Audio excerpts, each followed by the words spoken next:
Indonesia, negara kepulauan yang terkenal dengan bakso, rendang, dan fans K-pop garis keras, ternyata juga punya mimpi besar di dunia jet tempur.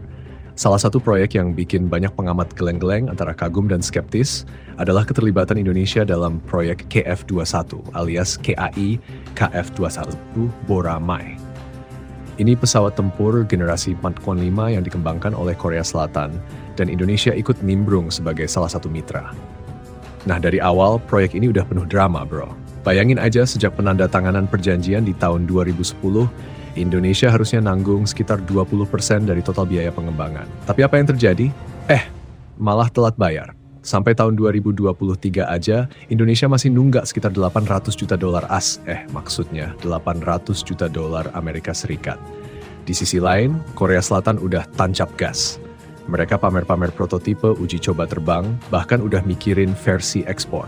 Sementara itu, Indonesia masih sibuk debat internal. Lanjut nggak ya? Bayar nggak ya? Ini kayak temen yang udah booking villa rame-rame tapi pas ditagih duitnya jawabnya, wah, gajian minggu depan bro. Masalahnya makin runyam ketika muncul kabar bahwa Uni Emirat Arab yang tadinya sempat melirik KF-21, sekarang mulai mundur perlahan kayak mantan yang ngelihat kamu update story sama gebetan baru. Kenapa? Salah satunya karena Amerika Serikat yang punya andil besar dalam teknologi beberapa komponen jet tempur ini mulai menebar pengaruh politiknya.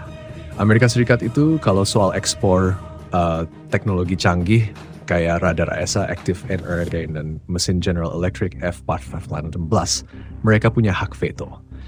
Jadi, ya walaupun Korea Selatan semangat jualan, kalau Amerika Serikat bilang, eits, nggak boleh, ya selesai sudah. Padahal kalau Uni Emirat Arab jadi beli, itu bakal jadi sinyal bagus buat proyek ini. Indonesia juga diuntungkan karena biaya pengembangan bisa ditekan lewat penjualan ekspor. Tapi sekarang, dengan mundurnya calon pembeli potensial itu, Indonesia kayak kena double kill. Udah nunggak, peluang ekspor pun makin tipis. Lucunya, kalau kita tarik mundur sedikit, Indonesia dari awal tuh seolah-olah ikut proyek ini biar keren. Lihat dong, kita ikut bikin jet tempur generasi 4,5. Tapi kenyataannya, sampai sekarang, produksi lokal di PT Dirgantara Indonesia baru sebatas bikin panel dan komponen minor. Belum lagi soal transfer teknologi yang jadi salah satu janji manis awal proyek ini. Kalau dilihat dari laporan-laporan terkini, transfer teknologinya masih setipis kulit lumpia. Di balik semua keruwetan ini, ada pertanyaan serius yang harus dijawab. Apakah Indonesia benar-benar siap melanjutkan komitmennya? Karena kalau enggak, ya lebih baik mundur sekalian sebelum makin banyak duit rakyat yang kebuang, atau minimal perjelas dulu roadmap-nya. Jangan kayak jalan tol yang ujungnya tiba-tiba buntu. Yang bikin makin ironis, di saat negara lain mulai fokus ke pesawat tempur generasi 5 dan pengembangan drone tempur canggih, Indonesia masih sibuk berjuang dengan proyek KF-21 yang notabene bukan cutting edge lagi. Sementara, tetangga-tetangga seperti Australia udah mikirin Loyal Wingman drones, Jepang sibuk dengan proyek FX, dan China. Jangan ditanya, mereka udah loncat ke jet-jet generasi 5 kayak J-20 dan bikin Amerika Serikat deg-degan. Nah, kalau diibaratkan Indonesia sekarang kayak gamer yang pengen ikut turnamen e-sports, tapi masih main di warnet dengan mouse 100 ribuan yang kadang kliknya double sendiri. Sementara lawannya udah pakai gear RGB super lengkap dan latihan sama coach profesional. Sekarang bayangin gini bro, Indonesia ini udah duduk di meja makan elit industri pertahanan global, tapi duitnya buat bayar makan malah belum cukup. Di satu sisi kita pengen kelihatan keren di mata internasional, pengen dibilang negara berkembang yang bisa bersaing di teknologi tinggi. Tapi di sisi lain, kita masih banyak banget pekerjaan rumah di dalam negeri. Misalnya buat apa kita ngotot pengen punya jet tempur generasi 4,5. Kalau perawatan F-16AB yang sekarang aja kadang jadi PR besar. Spare partnya susah, pilotnya kurang jam terbang karena keterbatasan biaya, dan bahkan alutsista pendukungnya seperti radar, sistem komunikasi, sampai pangkalan udara, semuanya masih perlu upgrade besar-besaran. Mau bawa masuk KF-21 tapi infrastrukturnya belum siap, itu kayak beli mobil sport Ferrari tapi garasinya masih tanah becek. Lucunya lagi, Indonesia itu sering banget terjebak di penyakit gengsi nasional. Asal bisa beli barang keren dari luar, rasanya udah puas. Padahal kalau bicara soal kemandirian teknologi dan perawatan, itu justru tantangan paling berat. Kita harus ingat, pesawat tempur itu bukan cuma soal beli pesawatnya, tapi juga soal pemeliharaan, pelatihan, suku cadang, amunisi. sampai ke integrasi dengan sistem pertahanan nasional. Jangan sampai nanti KF-21-nya nongkrong aja di hanggar karena nggak ada budget buat beli rudal atau bayar jam terbang latihan. Selain itu, soal transfer teknologi yang dijanjikan di awal proyek juga masih abu-abu. Ada laporan bahwa dari ratusan engineer Indonesia yang dikirim belajar ke Korea Selatan, sebagian besar fokusnya cuma di level teknis rendah, bukan di desain inti atau teknologi canggihnya. Jadi, apakah beneran bakal ada lompatan besar buat industri pertahanan nasional? Atau nanti ujung-ujungnya PT Dirgantara Indonesia cuma jadi subkontraktor bikin panel sayap dan roda pendarat aja?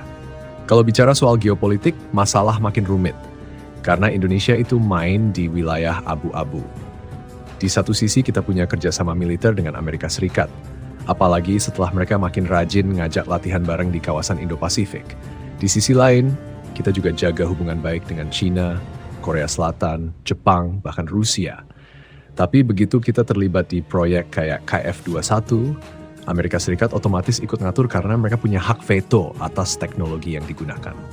Jadi jangan kaget kalau nanti ada tekanan politik di belakang layar, entah soal siapa yang boleh beli, siapa yang boleh enggak.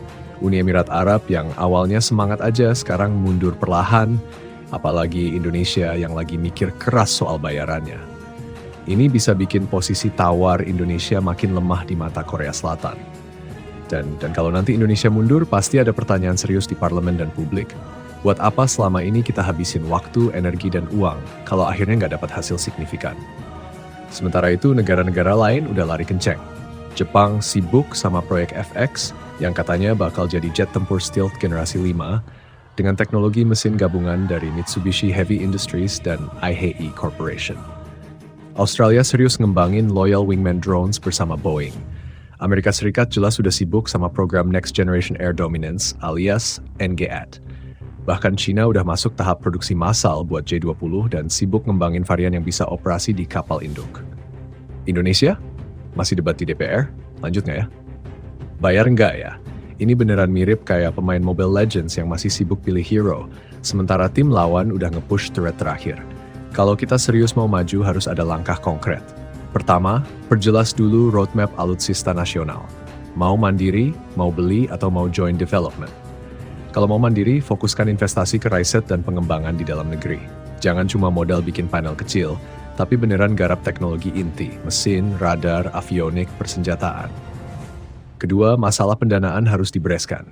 Jangan cuma andalkan APBN, bisa cari skema pembiayaan kreatif seperti joint venture, obligasi pertahanan, atau kerjasama industri dengan pihak swasta. Tapi ya harus transparan dan bebas dari korupsi, bro. Jangan sampai nanti ada kasus markup kayak yang sering-sering terjadi di proyek besar. Ketiga, latih SDM lokal biar beneran siap. Bukan cuma kirim teknisi belajar bikin baut dan mur, tapi beneran kasih kesempatan engineer Indonesia untuk terlibat dalam desain inti dan pengembangan teknologi canggih. Ini memang butuh waktu, tapi kalau nggak mulai sekarang, kapan lagi? Keempat, pikirkan ulang prioritas alutsista. Di era sekarang, nggak semua pertempuran butuh jet tempur konvensional. Drone tempur, rudal jarak jauh, sistem pertahanan udara, dan kapabilitas siber itu bahkan jauh lebih relevan untuk medan perang masa depan. Jangan sampai kita sibuk ngejar pesawat keren, tapi lupa bahwa perang berikutnya mungkin nggak akan melulu soal dogfight di udara. Dan terakhir, jangan cuma kejar gengsi.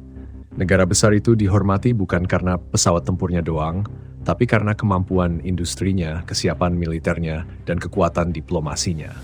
Kalau Indonesia bisa main cerdas di ketiga aspek itu, bahkan tanpa KF-21 pun, kita bisa tetap diperhitungkan.